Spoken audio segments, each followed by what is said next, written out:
Assalamualaikum warahmatullahi wabarakatuh. Waalaikumsalam warahmatullahi Waalaikumsalam warahmatullahi wabarakatuh. Selamat pagi Bapak dosen pengampu mata kuliah Pendidikan Kewarganegaraan, Profesor Insinyur Hairul Anam, STMT, PhD, serta teman-teman mahasiswa PKN kelas 14 yang saya hormati. Perkenalkan, saya Ningputir Nafisa Zahra dengan NIM 2523 10 10 10 64 sebagai moderator yang akan memandu presentasi dari kelompok 3 mempresentasikan tentang ketahanan. Sebelum memulai presentasi pada pagi hari ini, saya akan memperkenalkan teman-teman sekalian dari kelompok 3 dengan anggota. Yang pertama, Neng Putri Nafisa Zahra dengan NIM 2523 10 10 10 64, Yekinda Clara Sabrina dengan NIM 2523 10 10 11 96, Kalista Auliana Balkis 2523 10 10 10 49, Tiara Putriwan 2523 10 10 10 54, Vicky Dwi Lestari 2517 10 30 10 09, Gaisa Andika Maulana 2517 10 20 10 03, Priscila Cahya Brilianti 25 18 10 20 10 16, Victoria Chelsea Surya Bandur 25 22 10 10 11 43. Agenda presentasi pagi hari ini dimulai dengan pembukaan, pemaparan materi oleh kelompok 3, dilanjut dengan kesimpulan. Pada presentasi kali ini akan membahas konsep dan urgensi ketahanan nasional dan bela negara, meliputi pengertian dasar, sumber historis, sosiologis, dan politik, serta esensi dan urgensinya dalam kehidupan berbangsa dan bernegara. Kami juga akan memaparkan berbagai pandangan mengenai pelaksanaan bela negara di era demokrasi, termasuk perdebatan tentang wajib militer atau wabil, alternatif pembinaan kesadaran bernegara, serta peran generasi muda dalam menjaga ketahanan nasional melalui kontribusi positif sebagai warga negara. Baik, mari kita mulai pada presenter pertama. Waktu dan floor dipersilahkan. Izin masuk untuk menjawab pertanyaan teori yang nomor 1, yaitu dengan soal konsep dan urgensi ketahanan nasional dan bela negara. Mengenai apa itu ketahanan nasional dan apa itu bela negara.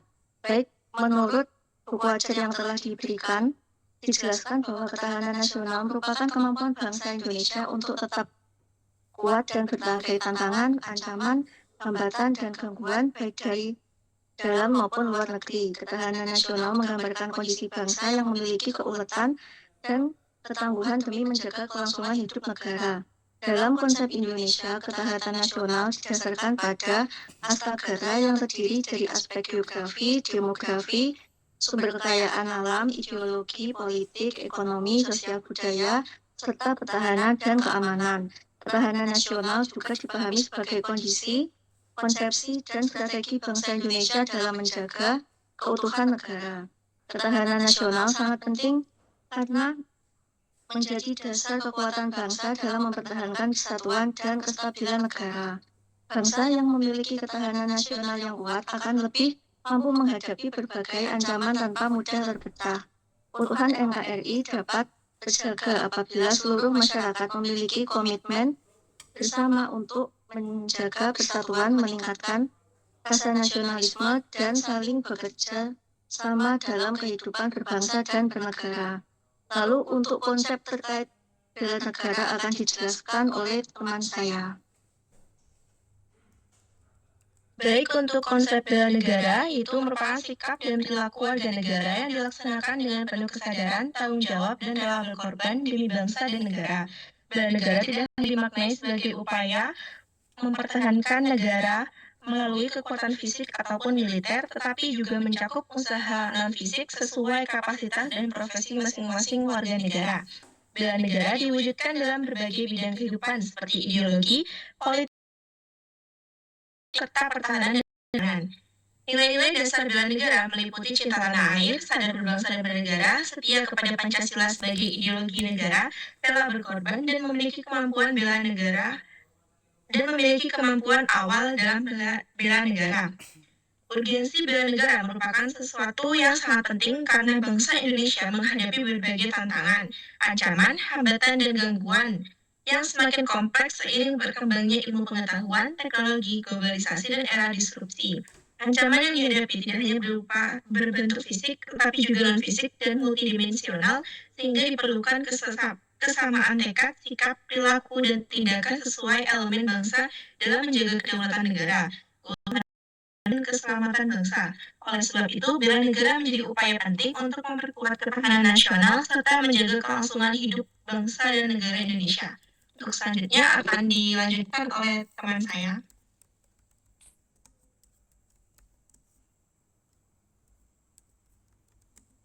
Baik, selanjutnya adalah menggali sumber historis, sosiologis, politik tentang ketahanan nasional dan bela negara. Sumber historis ketahanan nasional yaitu gagasan mengenai ketahanan nasional bermula pada awal tahun 1960-an yang pertama kali dikemukakan oleh Presiden Soekarno. Secara teknis, konsep ini mulai dikembangkan pada tahun 1962 oleh Sekolah Staf Komando Angkatan Darat di Bandung sebagai respons terhadap meluasnya pengaruh komunisme di Uni Soviet dan Cina ke kawasan Indochina. Fokus awal kajian ini adalah untuk mencegah infiltrasi ideologi komunis di Asia Tenggara, termasuk Indonesia, yang puncaknya ditandai dengan keberhasilan bangsa mengatasi pemberontakan G30 SPKI pada tahun 1965. Selanjutnya, sumber sosiologis ketahanan nasional. Secara sosiologis, ketahanan nasional berakar pada tataran mentalitas bangsa Indonesia dalam menghadapi dan dinamika masyarakat yang penuh dengan kompetisi di berbagai bidang kehidupan. Hal ini menekankan pada keuletan dan daya tangguh masyarakat untuk tetap bersatu di tengah perubahan nasional.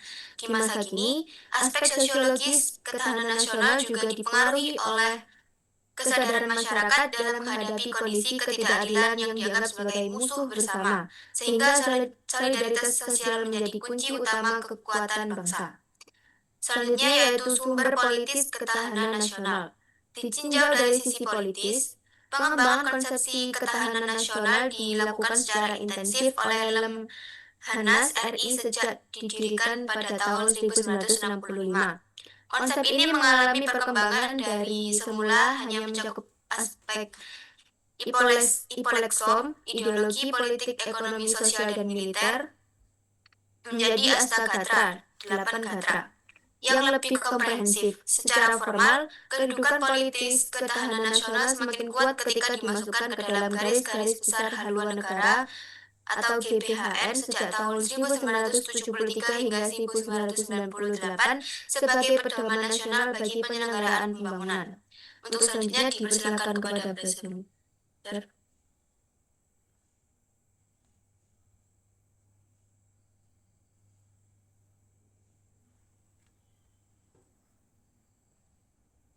Baik, di sini saya akan menjelaskan diskusi teori yang nomor 3, yaitu tentang esensi dan urgensi ketahanan nasional. Esensi ketahanan nasional pada hakikatnya adalah kemampuan yang dimiliki bangsa dan negara Indonesia dalam menghadapi segala bentuk ancaman yang spektrumnya semakin luas dan kompleks.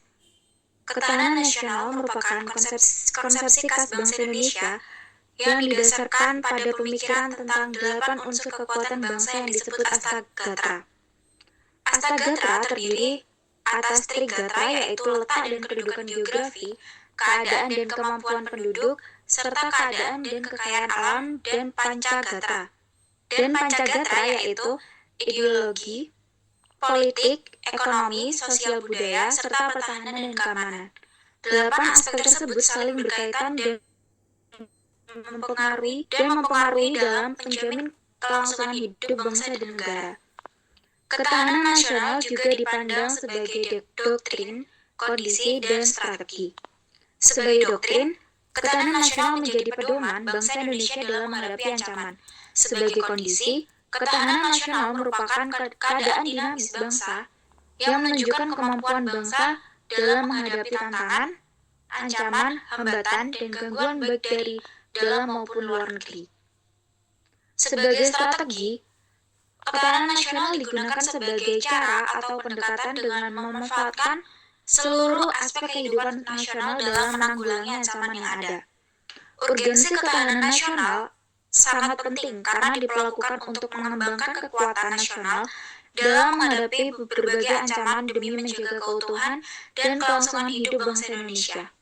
Ketahanan nasional juga bersifat berlapis, dimulai dari ketahanan diri, ketahanan keluarga, ketahanan wilayah, ketahanan regional, hingga akhirnya membentuk ketahanan nasional yang kokoh.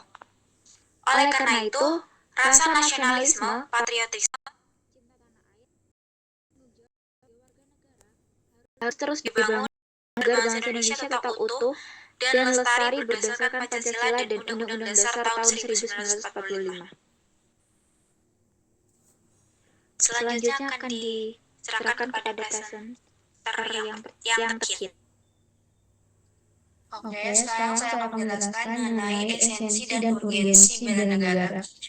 Urgensi bela negara sangat mendasar dan harus dipahami sepenuhnya karena ancaman yang dihadapi bangsa dan negara dewasa ini memiliki spektrum yang sangat luas, tidak lagi terbatas hanya pada ancaman bersifat militer, tetapi juga mencakup berbagai ancaman non-militer atau militer, bahkan ancaman hibrida yang merupakan gabungan dari keduanya, sebagaimana ditegaskan dalam Undang-Undang Nomor 23 Tahun 2019, Pasal 4 Ayat 2.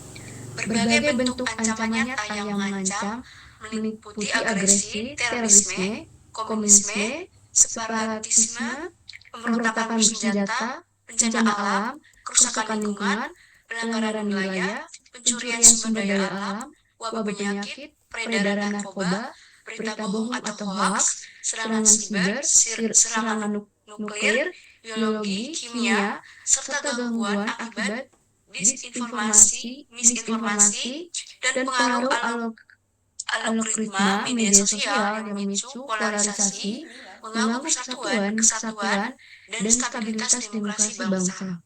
Bela negara memiliki kaitan erat dengan eksistensi Negara Kesatuan Republik Indonesia untuk mewujudkan cita-cita luhur bangsa yang tertuang dalam pembukaan Undang-Undang 1945, yaitu melindungi segenap bangsa dan seluruh tumpah darah Indonesia, memajukan kesejahteraan umum, mencerdaskan kehidupan bangsa,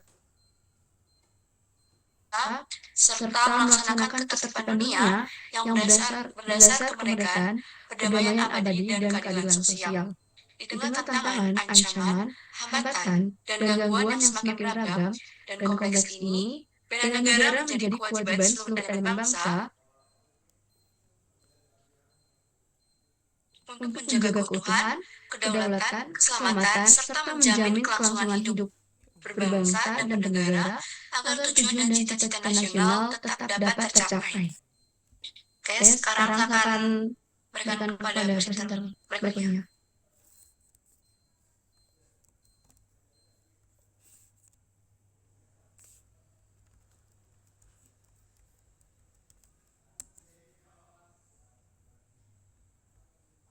Baik, untuk jawabannya diskusi, dari hasil diskusi kelompok kami setuju bahwa warga negara muda perlu diikutkan dalam program wajib militer atau WAMIL. Dengan sistem yang terstruktur, terbatas waktu, dan tetap menghormati hak asasi manusia. Dalam negara demokrasi, bela negara bukanlah sesuatu yang usang, melainkan kewajiban konstitusional setiap warga negara. Hal ini sesuai dengan Pasal 27 Ayat 3 UUD NRI 1945. Setiap warga negara berhak dan wajib ikut serta dalam upaya pembelaan negara. Pada Pasal 30 Ayat 1 UUD NRI 1945, tiap-tiap warga negara berhak dan wajib ikut serta dalam usaha pertahanan dan keamanan negara. Alasan mengapa WAMIL masih relevan, yang A. meningkatkan disiplin dan karakter generasi muda. WAMIL melatih yang pertama, melatih disiplin, yang kedua tanggung jawab, yang ketiga kepemimpinan, keempat mental tangguh, dan yang kelima kerjasama antar tim. Jadi generasi muda tidak hanya kuat secara akademik, tapi juga kuat secara mental dan fisik. Selanjutnya akan dijelaskan oleh rekan saya.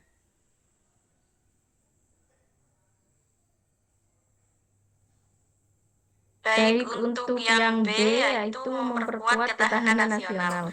Indonesia adalah negara kepulauan yang luas dan rawan terhadap ancaman seperti konflik perbatasan, terorisme, disinformasi, serta ancaman siber.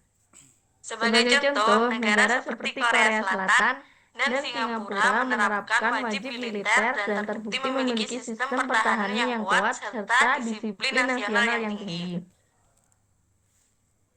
Selanjutnya yaitu yang C, menumbuhkan nasionalisme dan rasa cinta tanah air. Di era globalisasi, banyak generasi muda lebih terpengaruh budaya luar. Wamil dapat satu, menanamkan nilai kebangsaan, dua, memperkuat persatuan, tiga, mengurangi sikap individualisme. Selanjutnya yaitu yang D, tidak harus selalu perang. Wamil modern tidak selalu berarti latihan perang saja, bisa berupa pelatihan tanggap bencana, pertolongan pertama, manajemen kritis, ketahanan pangan, serta cyber defense. Jadi, lebih ke arah bela negara modern. Selanjutnya akan dilanjutkan oleh rekan saya. Baik, yaitu ada tanggapan terhadap pendapat kontra. Kelompok kontra mungkin berpendapat bahwa bela negara cukup dengan membayar pajak atau pendidikan kewarganegaraan. Kami berpendapat, 1. Membayar pajak adalah kewajiban ekonomi. 2. Tetapi bela negara juga menyangkut kesiapsiagaan fisik dan mental. Jika terjadi kondisi darurat nasional, tidak semua orang siap hanya dengan teori saja. Solusi agar Wamil tetap demokratis. Kami tidak mendukung Wamil yang keras dan memaksa tanpa aturan. Yang kami usulkan, 1. Durasi terbatas, misalnya 6-12 bulan. 2. Bisa memilih jalur militer atau sipil. 3. Tetap menghormati hak asasi manusia. 4. Tidak mengganggu pendidikan, bisa setelah lulus SMA atau kuliah. Yang terakhir itu ada kesimpulan, wajib militer masih relevan dalam demokrasi modern karena 1. Memperkuat karakter generasi muda. 2. Menjaga ketahanan nasional. 3. Menumbuhkan nasionalisme. 4. Membentuk kesiapsiagaan menghadapi ancaman. Bela negara bukan sesuatu yang kuno, tetapi bentuk tanggung jawab warga negara terhadap keutuhan NKRI.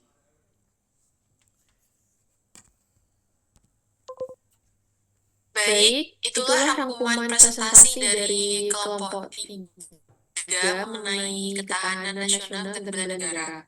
Berdasarkan pembahasan yang telah dipaparkan, dapat disimpulkan bahwa ketahanan nasional merupakan kemampuan suatu bangsa untuk menjaga persatuan, kedaulatan, dan stabilitas negara dalam menghadapi berbagai ancaman maupun tantangan. Sedangkan bela negara adalah sikap dan tindakan warga negara yang melandasi rasa cinta tanah air serta kesadaran untuk menjaga keutuhan bangsa. Di era demokrasi saat ini, bela negara tidak hanya diwujudkan melalui wajib militer, tetapi juga dapat dilakukan melalui pendidikan, menaati hukum, menjaga persatuan, hargai keberagaman, serta berkontribusi positif bagi masyarakat dan negara. Oleh karena itu, generasi muda memiliki peran penting dalam memperkuat ketahanan nasional melalui sikap disiplin, tanggung jawab, dan kepedulian terhadap bangsa. Alhamdulillah, saya ucapkan syukur kehadirat Allah Subhanahu wa Ta'ala atas kesempatan menyampaikan presentasi ini dengan lancar. Semoga mata kuliah pendidikan kewarganegaraan ini dapat membekali kita dengan wawasan serta menumbuhkan kesadaran untuk ikut menjaga ketahanan nasional dan menerapkan nilai-nilai bela negara dalam kehidupan sehari-hari. Sebagai penutup, saya selaku moderator mengucapkan terima kasih kepada seluruh teman-teman yang telah mengikuti kegiatan presentasi ini dengan penuh perhatian dan antusiasme. Saya juga mengapresiasi kelompok penyaji yang telah menyampaikan materi dengan sangat baik, jelas, dan informatif. Apabila terdapat kekurangan perilaku maupun ucapan selama jalannya presentasi, saya mohon maaf. Akhir kata, saya tutup sesi presentasi hari ini. Wassalamualaikum warahmatullahi wabarakatuh. Waalaikumsalam. Waalaikumsalam warahmatullahi wabarakatuh.